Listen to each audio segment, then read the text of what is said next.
Elle a pris une autre dimension. Partager ça partout. La communauté internationale devrait, l'a déjà vu, mais on va relayer ça partout. Que toute l'Afrique, que le reste du monde sache ce qui est aujourd'hui en République de Guinée.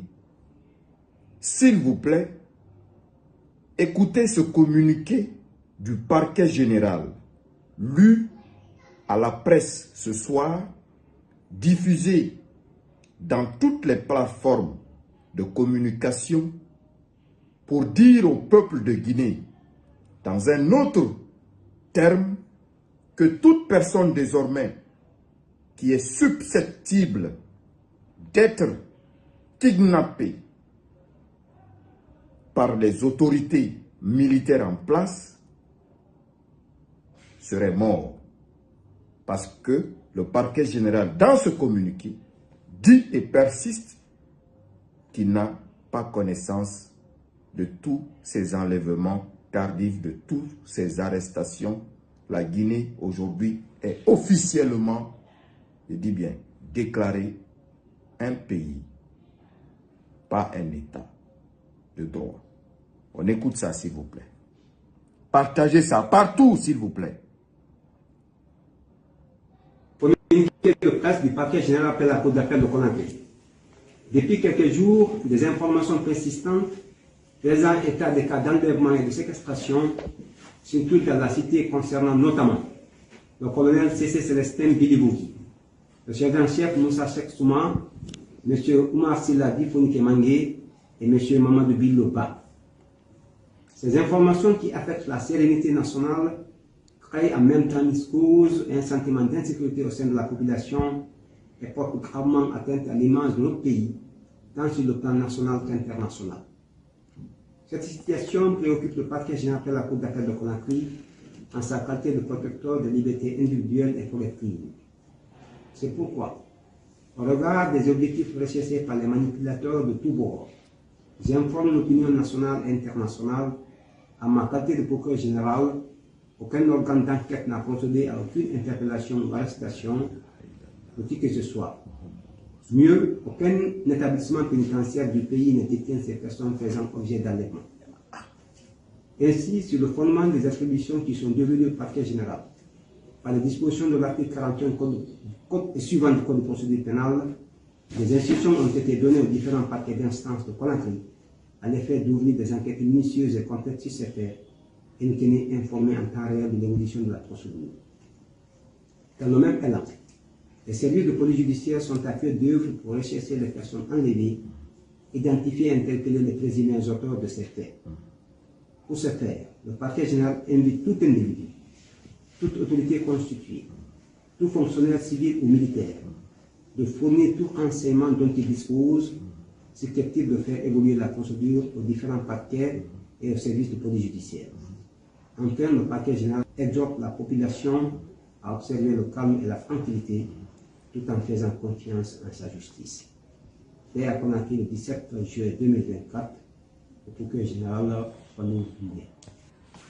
Communiqué de presse du parquet général après la cour d'appel de Conakry. On va réécouter ça. Depuis quelques jours, des informations persistantes faisant état des cas d'enlèvement et de séquestration circulent dans la cité concernant notamment le colonel C.C. Célestin Bilibouki, le sergent-chef Moussa Cheikh Souma, M. Oumar Siladi Fonike Mangé et M. Mamadou Billoba. Ces informations qui affectent la sérénité nationale créent en même temps une cause et un sentiment d'insécurité au sein de la population et portent gravement atteinte à l'image de notre pays, tant sur le plan national qu'international. Cette situation préoccupe le parquet général de la Cour d'appel de Conakry en sa qualité de protecteur des libertés individuelles et collectives. C'est pourquoi, au regard des objectifs recherchés par les manipulateurs de tous bords, j'informe l'opinion nationale et internationale en ma qualité de procureur général. Aucun organe d'enquête n'a procédé à aucune interpellation ou arrestation, de qui que ce soit.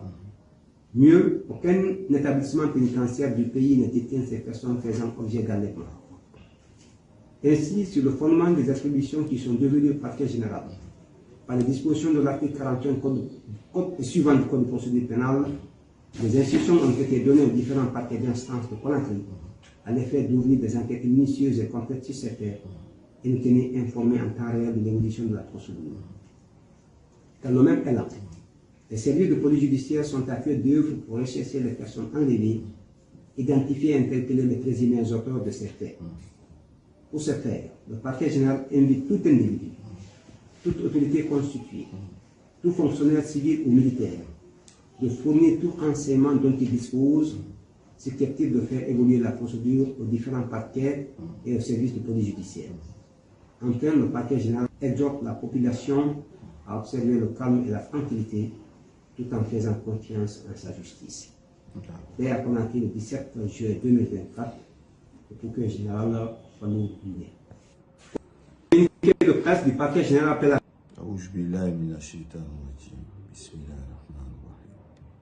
On continue, hein? S'il vous plaît. Écoutez ça. Du retour au boulot, je viens m'asseoir ici au salon. C'est ce qui fait même qu'on m'appelle commandant du salon. Et j'étais assis, Fonike, Bilo, quelques minutes après Fonike, Bilo et Nondi, ils sont revenus. Et il était dans la salle de gym derrière ici. Il est revenu en sueur avec Bilo. Subitement, il m'a dit, Snake, j'ai repris les entraînements. Tu ne vois pas la sueur couler sur moi? Il m'a dit, j'ai repris les entraînements. J'ai dit, ah, c'est bien. Il dit, ah, il faut me mettre dedans aussi, parce que c'est moi, je vous ai montré le coin. Et mettez-moi là-dedans. Il m'a dit, ah non, c'est nous deux, moi et Bilo d'abord, on va s'entraîner. C'est nous les vieux. On est assis, 10 minutes après, il y a quelqu'un qui appelle Kotobilo, le disant qu'il y a les militaires qui se dirigent vers Commandaya. Il ne sait pas si c'est eux, ils viennent chercher ou quoi. Et du coup, Bilo a informé Fonike.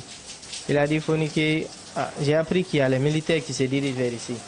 Après, il y a sa belle-sœur qui est là, du nom de Aïcha. Fonike a dit à Aïcha, Aïcha, il faut fermer ma porte. Je ne sais pas qu'est-ce qui s'est passé dans l'exécution de ce que Fonike a dit de fermer la porte. Elle a un peu tardé et il y a un civil qui est rentré dans le salon. Subitement, il s'est arrêté au salon comme ça, en regardant. Ouais. Il était venu voir si réellement Fonike était là. Les gendarmes étaient placés au dehors. Après, il a donné l'ordre aux gendarmes de rentrer, qui sont là, de rentrer. Ils sont rentrés. Quand ils sont rentrés, ils ont indexé les deux. Ils ont dit, c'est les deux là. Prenez-les. Après, il y a deux personnes qui sont rentrées d'abord. Après, on a vu maintenant que les gendarmes se multipliaient. Après, Fonike s'est interposé. On leur demandait maintenant, pourquoi vous les prenez? Ils ont fait quoi? Pourquoi vous les prenez? Ils ont fait quoi? Ils se sont un peu tiraillés là-dedans ici, mais ils étaient nombreux. Ils ont sorti Fonike ici, en montant les escaliers là-bas aussi. Là-bas aussi, ça a fallu un peu de temps parce qu'ils se tiraillaient encore. Moi, j'ai reculé. Il y a Nondi qui s'est interposé avec... il y a une femme ici, la femme du frère de Fonike. Elle-même, elle a reçu une paire de gifles. Elle a reculé. Il y a Nondi, ils ont dit que ce type, c'est un impoli. Mettez-lui, foutez-lui là-dedans aussi. Ils ont pris Nondi, on lui a mis dans la pick-up. Arrivé au dehors, parce que la pick-up était garée au dehors. Arrivé là-bas aussi, il y a eu des tiraillements. Ils ont monté Bilo en premier, deuxième position Fonike. Il faisait sombre, on pouvait rien faire. Et du coup, on a vu, quand c'était pas seulement que des gendarmes, on a vu des bérets rouges, on voyait maintenant que des militaires armés. Il y avait combien de pick-up, combien de bérets? Bon, on ne pouvait pas compter. Le nombre était dénombrable. C'est comme si on venait chercher des rebelles, des personnes qui étaient armées, des personnes à qui on avait peur d'arrêter. Mais c'était des personnes auxquelles 5 personnes, 3 personnes peuvent prendre. Si on voit des tas de personnes comme ça venir les cueillir, mais on s'est dit, mais on ne comprend rien. On les a pris maintenant dans la pick-up, une direction inconnue, parce que personne ne pouvait les suivre. Vu comment ils étaient, personne n'osait les suivre, voir où réellement on allait les diriger. Il y a eu des violences. Si on retrouve la paire de chaussures de Bilo, la paire de chaussures de Nondi ici, ça veut dire qu'ils ne sont pas partis d'eux-mêmes. on les a faussement tirés. Pour le cas des camarades qui ont été kidnappés, bien sûr, surtout à des heures tardives, parce que c'est à 22h30 qu'ils sont venus les cueillir de la maison. Comme d'habitude, comme ils sont habitués, ils les ont trimballés. Parce que ici, de la maison, jusque derrière la cour, on tirait Founiké de par terre. Donc, mais jusqu'à présent, avec les avocats, les camarades, les proches, il reste sans nouvelles. Il reste sans nouvelles parce qu'on les avait pris à 3, mais le 3e a été libéré. Mais jusqu'à présent, lui-même, sa situation nous inquiète beaucoup parce qu'il a été vraiment torturé, il a été tabassé, il est malade. On lui a laissé dans les rues de Kaloum hier à 23h. Jusqu'à présent, on se préoccupe beaucoup sur sa santé. C'est Mohamed Sissé, le coordinateur du FNDC Matoto, qui a été libéré parce qu'il a été pris avec les camarades. Lui, à qui il ne peut pas quand même se prononcer sur ça. Parce que sa situation est vraiment critique. Sa situation est vraiment critique. C'est pourquoi on est en train de voir avec les bonnes volontés et autres comment le soigner et s'il faut même comment l'expédier pour l'envoyer à l'extérieur. Parce que c'est vraiment inquiétant, on lui a vraiment torturé. Il a quoi, par exemple? Est-ce que vous l'avez vu? Personnellement, non, mais il y a une équipe qui était partie le voir. Mais les camarades, quand même, ils n'ont pas hésité à nous dire qu'il est vraiment malade parce que même pour se prononcer, c'est vraiment difficile. C'est vraiment difficile. Là, sa gorge prise, même sa voix, parfois, c'est compliqué. Donc, ça ne dit pas que forcément, comme Founiké, comme Bilo n'est pas là, qu'on va arrêter. Rien ne va impacter. Quand même, on va continuer le combat parce que maintenant... Bien.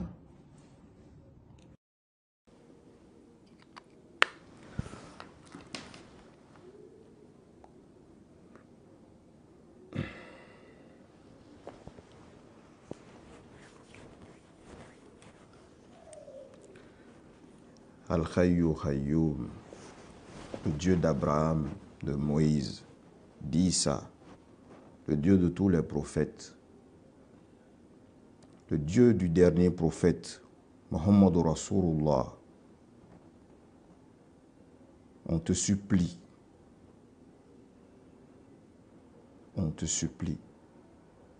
de venir en aide à notre pays. Le shaitan et ses enfants ont pris notre pays en otage. On te supplie, Allah. J'aimerais que chacun d'entre nous prie la nuit sincèrement envers Allah. On va l'invoquer, on va maudire le shaitan et ses enfants, les enfants des vautours. Les enfants des vautours, vous, toi, le Seigneur aura son dernier mot sur toi. Parce que tu n'es qu'un assassin, un criminel. Tu n'es pas Dieu. On n'a pas peur de toi. Tu peux tuer quelques combattants, mais tu ne vas jamais tuer le combat. Ensemble, ce peuple va te vaincre, Mamadi Doumbouya. Toi et tous tes clans d'assassins. Ça, vous pouvez en être sûr et certain. Allah va bientôt vous châtier avec son fouet. Vous allez vous demander comment c'est venu, mais vous ne le verrez pas.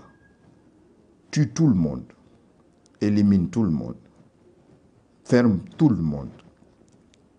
Inch'Allah, le moment viendra où le Seigneur fera son travail.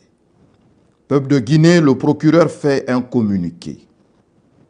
10 jours après l'arrestation de Founiké Mengué, transporté à une destination inconnue, torturé puis torturé, encore torturé, ils vont finir par relâcher le jeune Sissé, le jeter nuitamment sur les rues de Kaloum, qui aujourd'hui est entre la vie et la mort, et par les aides des camarades du FNDC qui cherchent à ce que les bonnes volontés, les personnes de bonne volonté puissent évacuer ce jeune pour qu'il parte se soigner.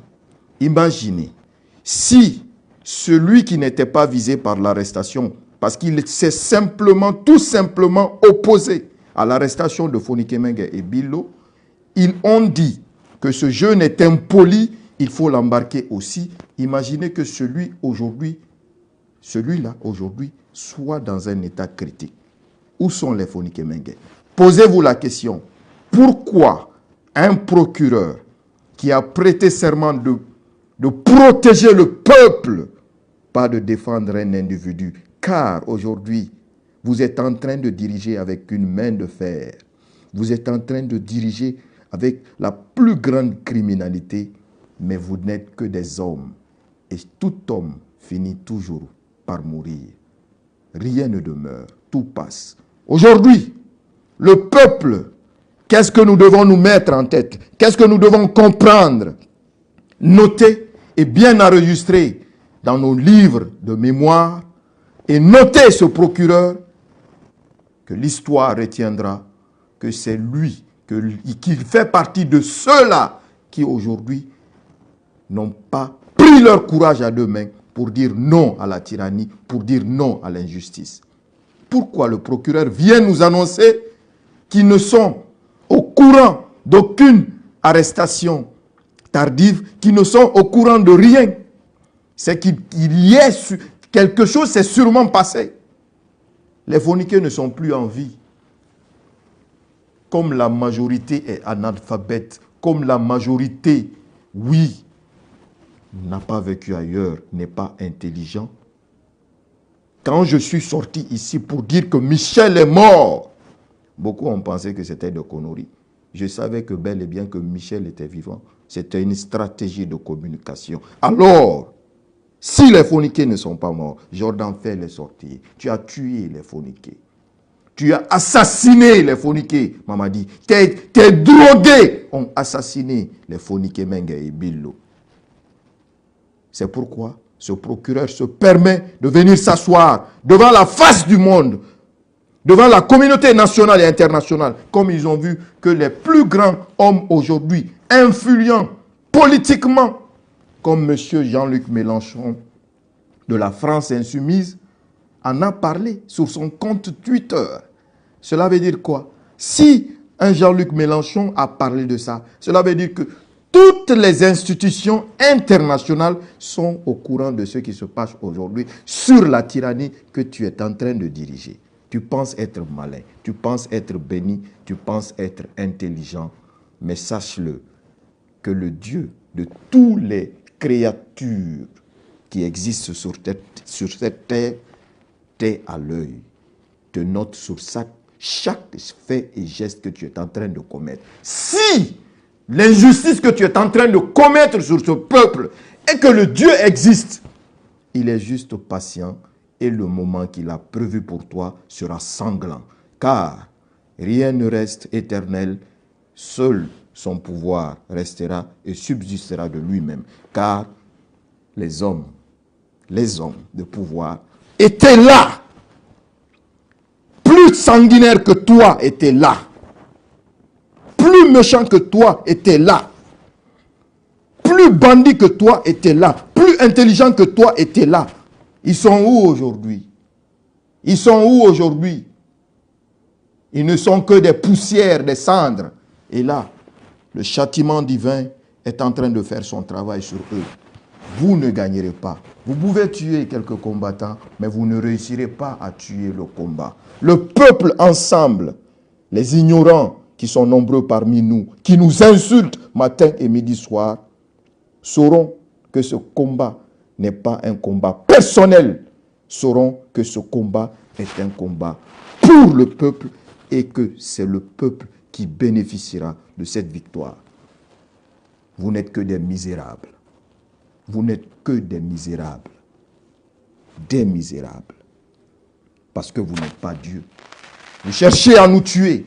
Vous cherchez à faire disparaître toutes ces voix dissonantes aujourd'hui qui dénoncent votre injustice dans ce pays.